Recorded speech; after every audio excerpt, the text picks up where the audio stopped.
What do luxury vehicles, excessive salaries, secret LLCs, and 8 of the 30 highest rated beers have in common? This is a segment I'm calling That's Hopped Up.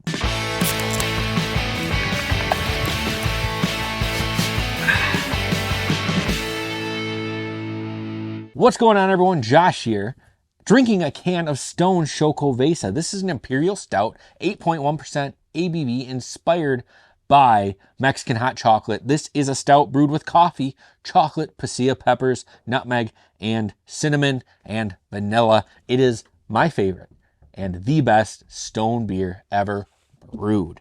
But this is a segment I'm calling That's Hopped Up. I used to call it Talking Beer or Beer Talks, but I've settled on That's Hopped Up because this is hopped up. Whoa, I shook my beer. But anyway, we are talking about Treehouse Brewing Company today. Now, why am I not drinking a Treehouse Brewing Company beer?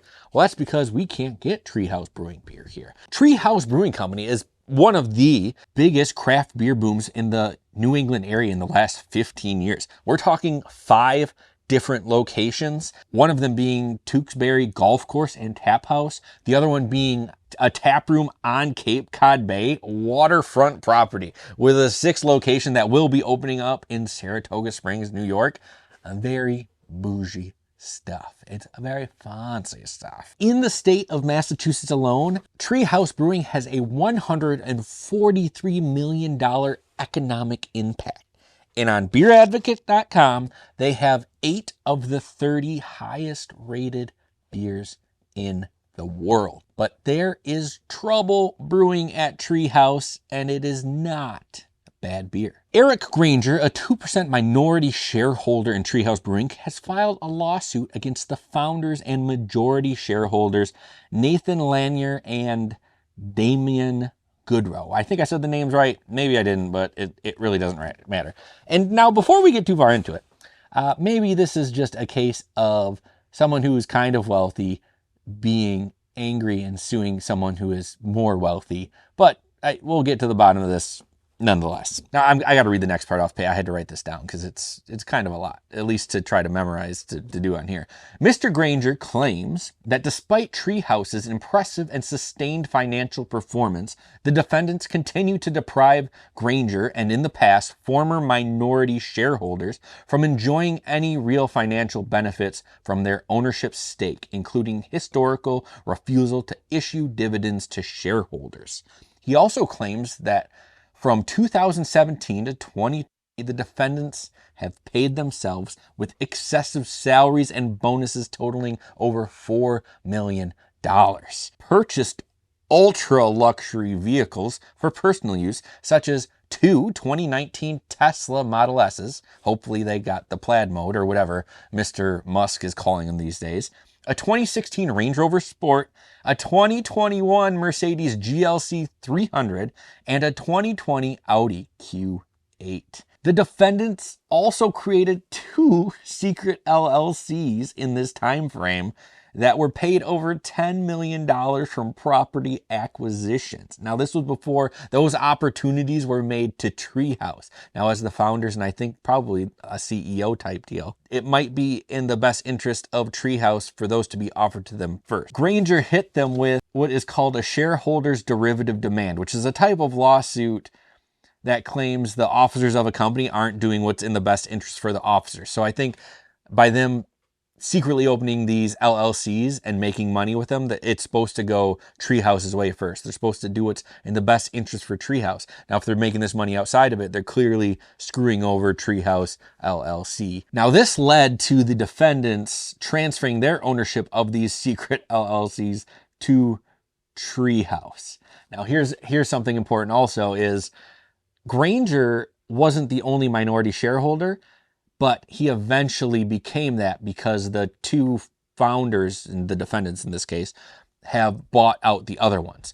So what was happening, I'm going to say, or allegedly what was happening, was all these other minority shareholders got bought out because they were tired of waiting around for these dividends and all these other things to finally pay off. It was a move by the defendants to kind of get their money back or make more money and kind of squeeze out these other investors. Finally, and this is the icing on the cake, this is a big one and it's kind of shady. Finally, Granger claims that Treehouse withheld his IRS statement until April of 2023, causing him to incur tax penalties for filing late on his taxes of last year, which need to be filed by March. So he couldn't file them until after April because they were withholding him. So two things I find shady about this. One are the secret LLCs. I mean, come on. You're making $4 million over a couple years, 4 years through your brewery process. If you're going to make another 10 million on top of it, bring it into Treehouse and share the wealth. That's what I'm saying. Especially if you're buying out all these other ones and it's just one other guy, give them a little piece of pie. And then the second, the tax thing, like here's what I also think is this Granger guy is kind of an annoying thorn in their side because they just want to practice this shady business or whatever, however they want to do it. They just want to make money without any resistance from anyone. And this Granger guy is kind of the thorn in the side, kind of pulling on them, being like, what are you guys doing? What are you guys doing? What are you guys doing? Where's my money? I want more money. And finally, they're just like, hey, we're going to teach him a lesson and we're just going to withhold this stuff and he's going to get in trouble. Now, Granger's only asking for $50,000. So I got to imagine most of it's probably from the penalties from the taxes and the rest is just, dude, you guys have been annoying to me as well. So give me a little extra. When you're talking about millions to thousands here, I got to imagine that this is going to be solved outside of court unless their egos get the better of them. Finally, now this, for a while, Treehouse wasn't responding, but the two founders of Treehouse, they basically, this is my words, not theirs, have come out and said, dude, you've made $850,000 off a $10,000 investment. Shut up, dude. Shut up. Which is what I would be saying. So as it turns out, this man with a lot of money is just mad that these guys are making more money than him, even though they're the founders, and he just put a $10,000 investment into something. And you see it all the time. These GoFundMes, or not necessarily GoFundMes, but you know, these whole Kickstarters and stuff like that. You see it. Now this one made out very well for him, and he wanted it to make out very well.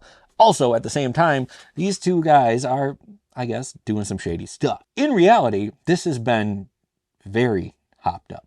It's a perfect news story for That's Hopped Up. What do you think? Have you had Treehouse Brewing's beer? I'm sure you've heard of King Julius. It's the highest rated one for them on Beer Advocate, and all of them Julius. They got Julius, King Julius, Julius, King Julius, and a whole bunch of other ones. People love them. I've seen people try them. I want to get my hands on one. I actually wanted to get out to Connecticut and visit the place, but now I'm like, well, let's just see what's going to happen with this. Listen, I got so involved in this, I didn't even take a drink of my beer yet. So let me take a drink of my beer.